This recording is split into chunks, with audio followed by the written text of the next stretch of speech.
Okay, in this one, we're going to show you how to basically drive your network up and kind of break some of the fallacies of things we've done in the past.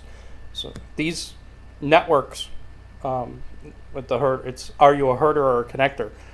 We've got so many people on so many different networks now because of these mobile phones and mobile devices. I record on my iPad and on my laptop, so I've got it recording, like literally I'm on two different networks right now.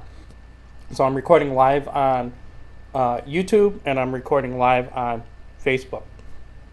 So it's important to kind of diversify your network today to where your prospect is. So let's start with knowing where your prospects live. Okay, where are their eyes? Don't assume that because they have a mobile phone that they've got all these different apps on the phone. A lot of the younger generations now are not active. They're not going on and active on Facebook.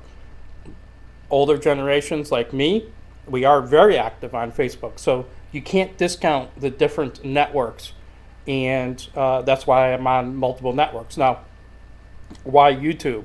Well, it's not necessarily to go after the YouTube viewer, but if I record on YouTube, I can put that on other networks. Like I can share this on, you're going to see me starting to share my YouTube lives on Twitter, right? Or I can go on to Instagram and share, see where I'm going?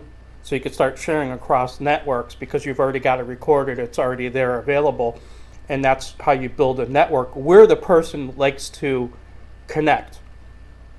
Okay, so it's where they like to connect, not where you are. Why is this becoming more and more important? Well, people are diversifying. They're just more comfortable.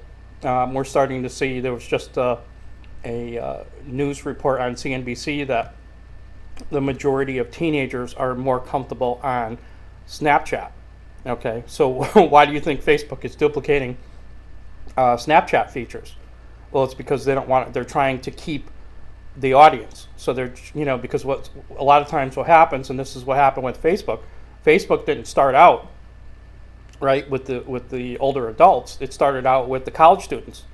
So Facebook is kind of worried. Well, if our teenagers, now become college students and they're still on Snapchat, then what's going to happen?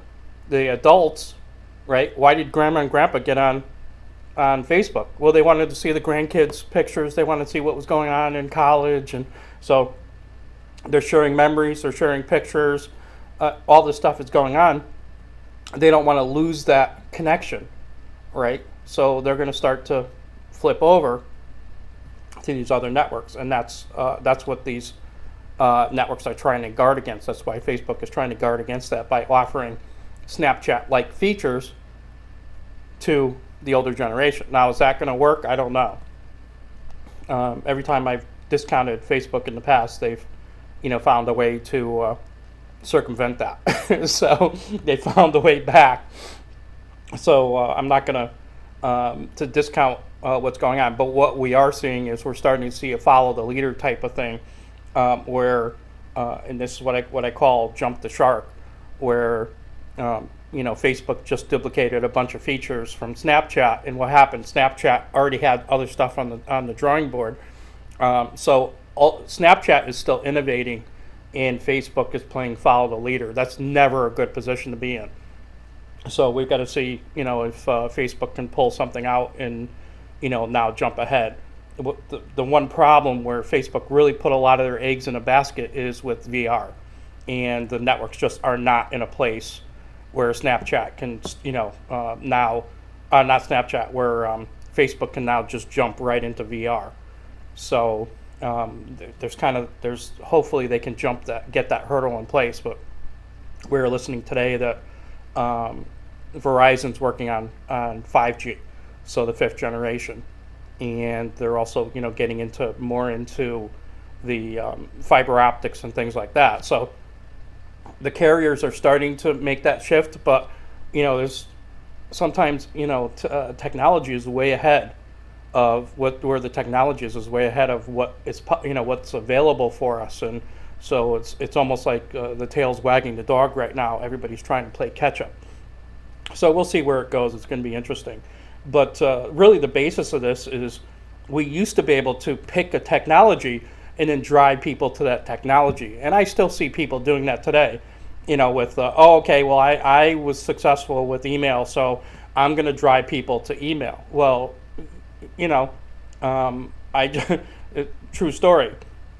I had somebody that was getting a paycheck from their company. They were, selling products in the company, and the company was trying to pay them, and they weren't checking the email they had set up on their account.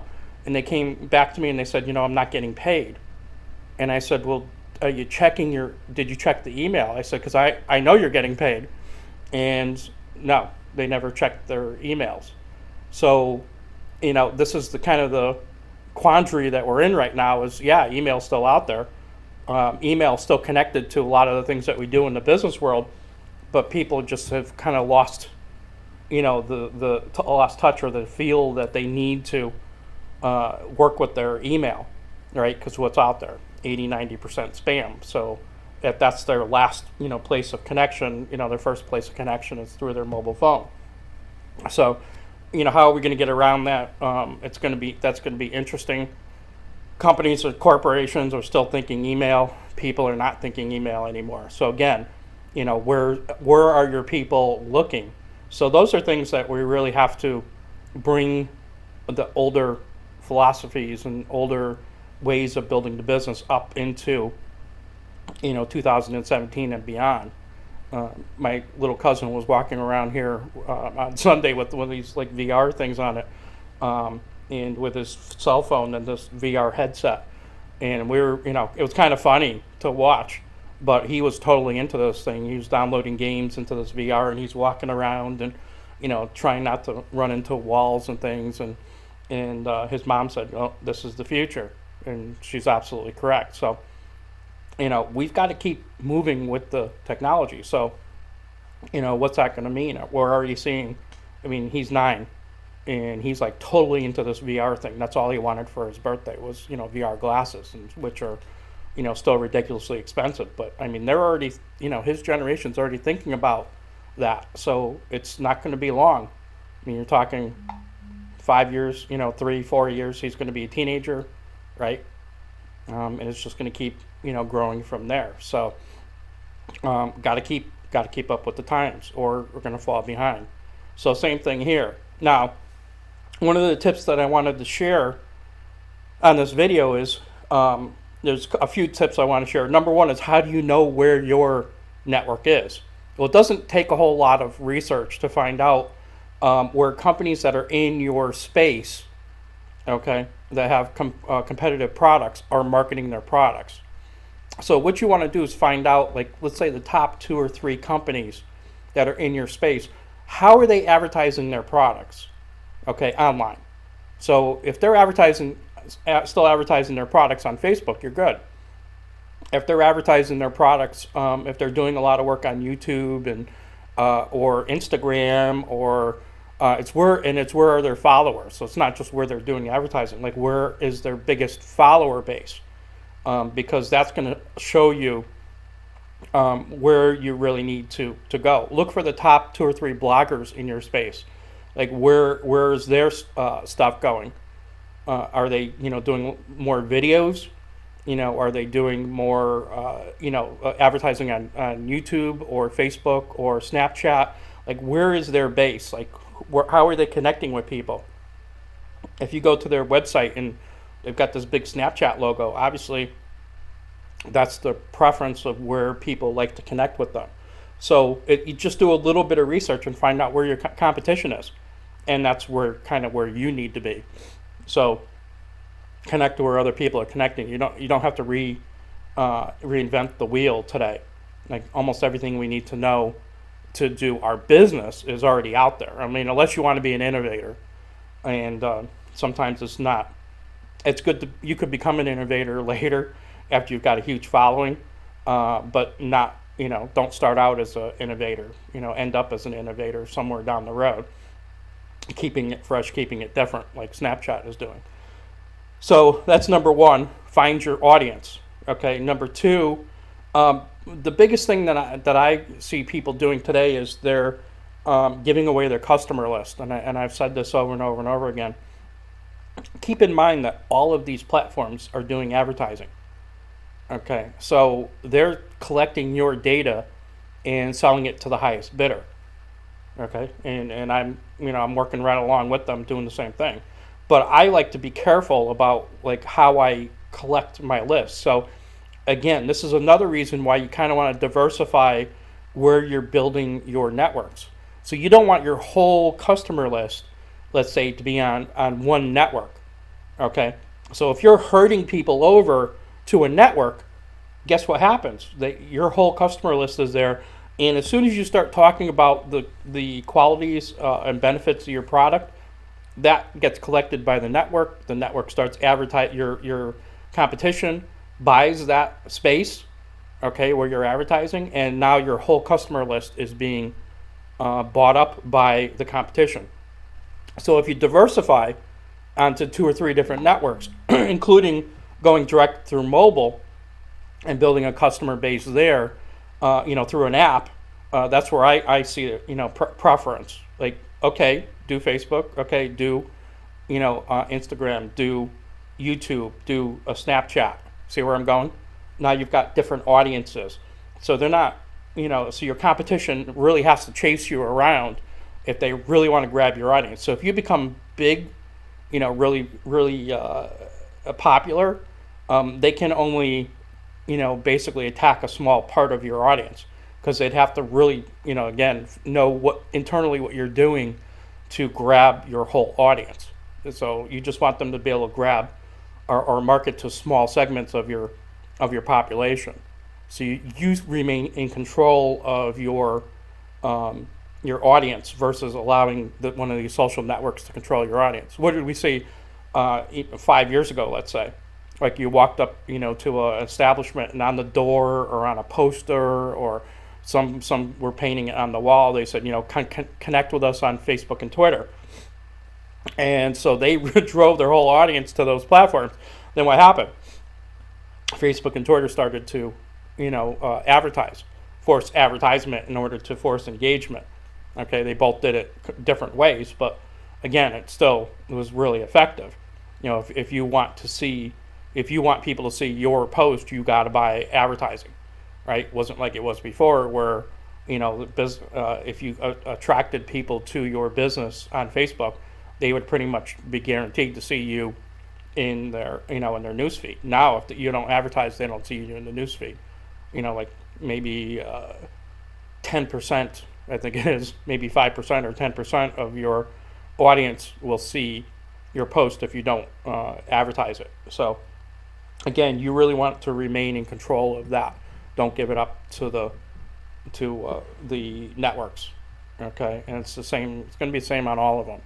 So split it up and focus. Again, just try to focus your offerings on those networks so it matches the type of audience. So if you've got a lot of businesses, like you take a Starbucks, they go across multi-generational.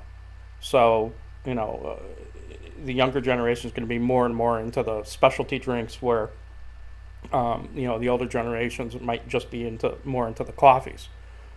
So all of those things are possible, and then you just kind of focus.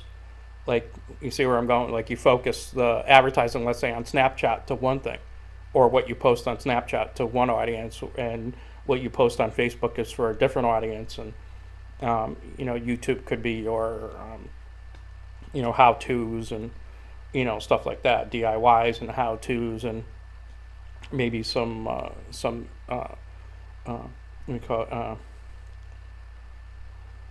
I'm drawing entertainment, some entertainment value. So you could share something that might go viral on a YouTube.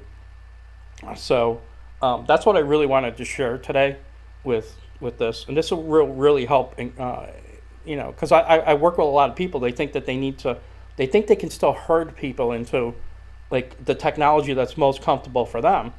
And unfortunately, unless you're very focused on people that are going to engage with you, and there's enough of an audience that still engages with that technology, But then what are you doing? You're excluding people that could be part of your customer base because you're herding people into what works for you and what's worked for you in the past, and you're really excluding people or making it uncomfortable for them to work with you because what they're going to keep trying to bring back what you're doing to what makes them comfortable. So it's going to be you're going to be teaching apples, and they're going to be trying to connect people using oranges. See where I'm going? So you just have to be careful with how you build your networks today, and don't be afraid to build on multiple networks. Now, what's the downside of doing that? Well, you have to, especially when you're first starting out, be careful because you can easily overextend yourself into multiple networks, right? Because there's enough, different networks now that you can really kill yourself creating content for networks and trying to create different content for multiple networks. That's why, like right now, I'm recording both, I'm recording on YouTube and on Facebook at the same time. So I can now share my YouTube video on a couple of other networks and not have to recreate this content. So I'm creating it once, and then it's just a couple of small, easy posts to get it out onto my other networks. See where I'm going? Like I can now take this YouTube video, I could share it on LinkedIn, right? I can share it on Twitter, I could share it on Instagram, and my Facebook is done, right? I can just share it from my private page to my public page. So see where I'm going with that? So, any case, those are my tips for today. You have something new, something different this Thursday. So, have a great day.